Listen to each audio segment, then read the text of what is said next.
Okey, Assalamualaikum warahmatullahi wabarakatuh. Nama diberi Hasma binti Khairul Anwar, nombor matrik 418-300-2531. Di sini saya akan menerangkan definisi penderaan kanak-kanak.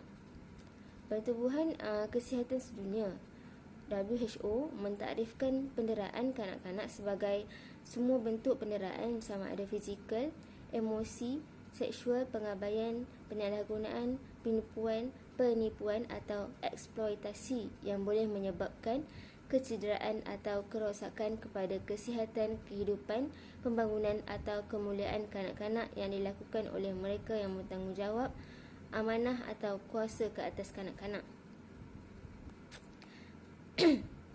Terdapat 4 bentuk penderaan kanak-kanak. Yang pertama iaitu fizikal, seksual, emosi dan penglibatan.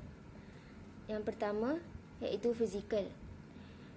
Fizikal bermaksud penderaan fizikal berlaku apabila kanak-kanak dicederakan oleh ibu atau bapa atau penjaga secara sengaja atau berniat. Contoh-contoh penderaan fizikal seperti menendang, menumbuk, mencekik dan memukul.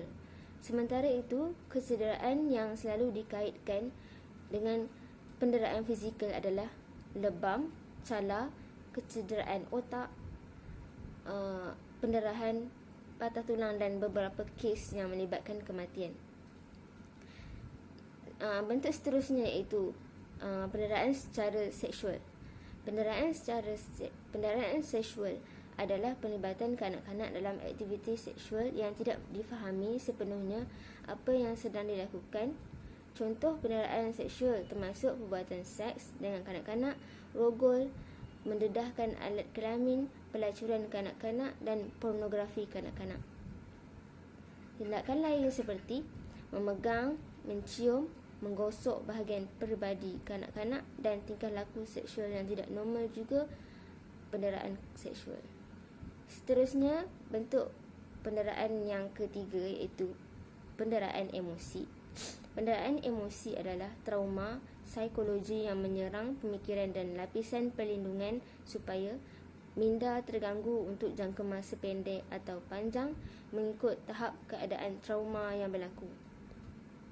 Ia juga mungkin kegagalan memenuhi keperluan kanak-kanak untuk berkasih sayang, perhatian dan rangsangan walaupun penjagaan fizikal yang baik boleh disediakan, atau mungkin penderaan lisan, penolakan dan ugutan berterusan untuk membahayakan kanak-kanak.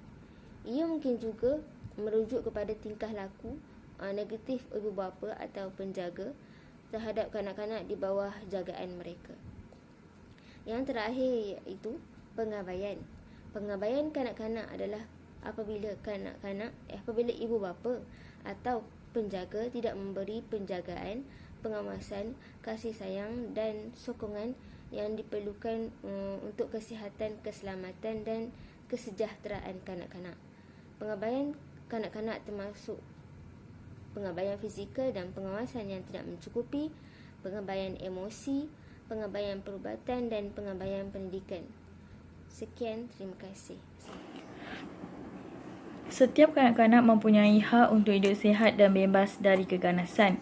Setiap tahun, negara Malaysia sendiri mempunyai sekurang-kurangnya 2,000 kes penderaan terhadap kanak-kanak. Penderaan kanak-kanak ini bukan sahaja masalah yang dihadapi oleh negara Malaysia, malahan penderaan kanak-kanak ini juga merupakan masalah dunia yang dihadapi oleh setiap negara di dunia ni. Penderaan kanak-kanak merujuk kepada penderaan secara fizikal dan emosi, penderaan seksual, kecuaian dan pengabaian terhadap kanak-kanak termasuklah sebarang bentuk eksploitasi atau komersial. Ianya merangkumi semua jenis penderaan fizikal atau emosi, penderaan seksual, pengabaian atau kelalaian ataupun eksploitasi komersial ataupun lain-lain eksploitasi yang boleh menyebabkan kerosakan kepada kesihatan kanak-kanak dari segi survival ataupun perkembangan serta harga diri mereka. Penderaan kanak-kanak secara amnya dibahagikan kepada 4 jenis penderaan, termasuk penderaan fizikal, penderaan seksual, penderaan emosi dan juga pengabaian. Punca penderaan kanak-kanak. Okey, punca penderaan kanak-kanak ni kebanyakan yang dilaporkan si pelakunya adalah orang yang dekat dengan kanak-kanak itu sendiri. Termasuklah ibu bapa dan juga orang yang berada di sekeliling kanak-kanak itu sendiri ya. Penderaan terhadap kanak-kanak sering berlaku apabila ibu bapa mereka sendiri kurang mendapat sokongan sosial, di mana ibu bapa mereka berkemungkinan mempunyai pendapatan yang rendah, ketidakstabilan dalam pekerjaan mereka dan juga mempunyai pendidikan yang rendah. Suasana persekitaran kanak-kanak itu membesar juga merupakan punca yang mendorong ke arah penderaan kanak-kanak. Seterusnya, penderaan kanak-kanak ini berlaku apabila ibu atau bapa merupakan penjaga tunggal, di mana ibu atau bapa mereka telah berpisah ataupun sama ada ibu atau bapa mereka telah pun meninggal dan ibu atau bapa salah seorang daripada ibu atau bapa sahaja yang membesarkan anak-anak mereka. Kesan penderaan kanak-kanak. Penderaan kanak-kanak ini melibatkan dua individu, iaitu individu si pendera dan juga mangsa. Okey, kesan terhadap si pendera itu berkemungkinan akan bertindak dengan lebih agresif dari masa ke semasa kerana mereka merasa puas dan juga mereka ketagih dengan tindakan yang pernah mereka lakukan. Okey, kesan terhadap mangsa pula dapat dilihat dari segi fizikal dan mental kanak-kanak itu sendiri. Okey, kesan terhadap kanak-kanak dari segi fizikal, mereka berkemungkinan akan mengalami kecederaan dari segi fizikal mereka, iaitu tubuh badan mereka, muka dan anggota fizikal lah. Kebiasaannya, kalau kecederaan fizikal dapat dilihat dengan jelas, kita boleh lihat jika ada luka, kesan lebam di muka ke, di kepala ataupun di badan mereka. Okey, untuk kecederaan dari segi mental juga berlaku akibat dari siksaan atau penindasan kerana kanak-kanak itu berada dalam keadaan yang takut dan kanak-kanak tidak dapat membantah untuk membela diri mereka sendiri. Ini juga akan menyebabkan pembantutan perkembangan emosi kanak-kanak itu sendiri. Kanak-kanak itu akan mengalami masalah emosi. Akibat daripada penderaan juga menyebabkan kanak-kanak itu akan berada dalam keadaan yang sentiasa bimbang. Mereka berada dalam keadaan yang takut dan juga mampu menimbulkan rasa kecewa dengan apa yang berlaku dan juga diri mereka. Kanak-kanak juga akan merasa hilang keyakinan terhadap diri mereka daripada penderaan ini juga. Dan lebih menakutkan dan juga mengerikan apabila kesan yang kanak-kanak ini akan alami adalah kanak-kanak itu sendiri yang akan bertindak agresif dan ianya akan menyebabkan pemikiran kanak-kanak itu sendiri terganggu. Assalamualaikum dan selamat sejahtera. Nama saya Wan Aisyah Syairah. Seterusnya adalah contoh kes bagi penderaan seksual kanak-kanak menurut perundangan di Malaysia. Kumpulan kami memilih kes iaitu kes daripada tragedi melibatkan pembunuhan kejam seorang kanak-kanak yang bernama Nurin Jazlin Jazimin yang berumur 8 tahun. Bermula selepas beliau dilaporkan hilang ketika keluar ke pasar malam berhampiran rumahnya di Seksyen 1 Wangsa Maju. Tragedi ini terjadi pada tahun 2007. Pada pagi 17 Disember 2007, sebuah beg sukan yang ditinggalkan di hadapan sebuah rumah kedai di Petaling Jaya ditemui oleh pemilik kedai tersebut. Beg itu mengandungi barang kanak-kanak tanpa seutas benang dan dibiarkan. Mayat kanak-kanak yang tidak dikenali itu disumbat dalam beg berkenaan. Polis percaya bahawa kanak-kanak itu telah mati lebih daripada 6 jam sebelum penemuan berkenaan. Lebih menyayat hati, timun dan terung ditemui disumbat dalam kemaluan kanak-kanak itu, yang juga menyebabkan rektumnya pecah. Hasil berdasar menyatakan jangkitan bakteria telah menyumbang kepada kematian mangsa. Ketika kejadian, ibu bapa Nur Jazlin tidak dapat mengenal pasti mayat itu sebagai anak perempuan mereka kerana perubahan ciri-ciri fizikal kanak-kanak terbabit. Pada mulanya, kanak-kanak terbabit dianggap warga asing kerana tidak mempunyai parut suntikan iaitu BCG. Akhirnya hasil daripada DNA mengesahkan mayat itu merupakan kanak-kanak Nurin Jazlin. Jenazah kanak-kanak tersebut dikebumikan di tanah perkuburan Islam Taman Ibu Kota.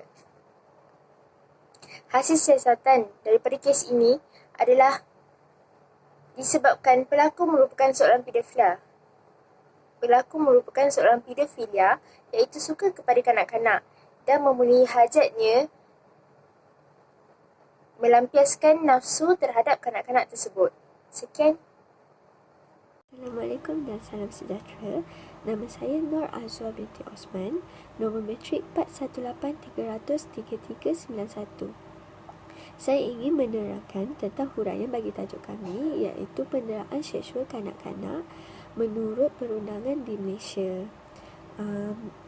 Kami memilih kes pembunuhan adik Nurin Jazlin sebagai contoh kes bagi tajuk kami. Misteri kehilangan adik Nurin Jazlin telah terungkap apabila mayatnya telah ditemui tidak berbaju oleh seorang pemilik lot kedai di Jalan BJS 1, Taman Petaling Utama, Petaling Jaya pada 17 September 2007. DNA pula telah mengesahkan bahawa mayat yang dijumpai pada ketika itu adalah mayat adik Nurin Jazlin. Okey, berikutan daripada kes pembunuhan yang kejam ini, Ketua Polis Negara KPN Tan Sri Musa Hassan telah menubuhkan pasukan penyiasatan khas siasatan Jabatan Siasatan Jenayah Bukit Aman bagi membantu usaha untuk memburu dan menangkap suspek yang terlibat dalam pembunuhan adik Nurin Jazlin.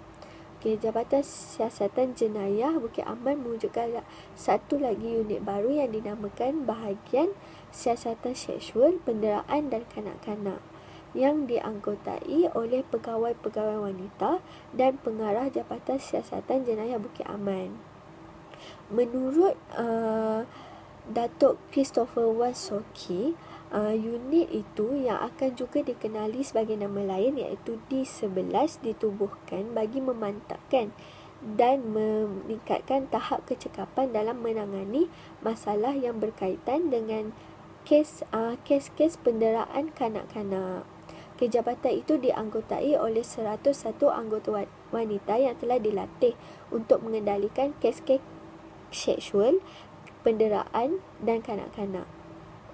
Pada 28 September 2007 pula, 4 orang lelaki dan seorang wanita telah ditahan untuk membantu kes siasatan pembunuhan ini.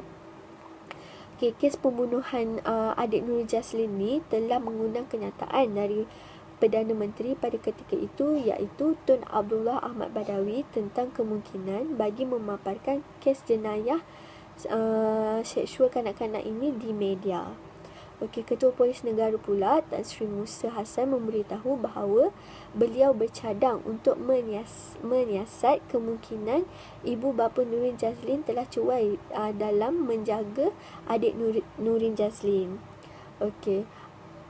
Satu jenayah yang membawa kepada pertuduhan di bawah Seksyen 33 Akta Kanak-kanak 2001.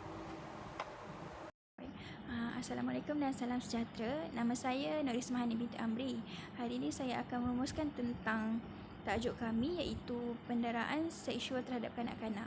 Seperti yang semua sudah tahu, negara Malaysia ini dah tidak asing lagi dengan kes-kes tersebut. Terlalu banyak kes-kes penderaan seksual terhadap kanak-kanak di negara kita.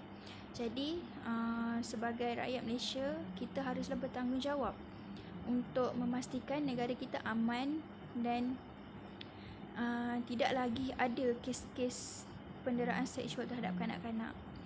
banyak langkah yang boleh kita ambil untuk kita mengurangkan dan membendung kes-kes ini terjadi.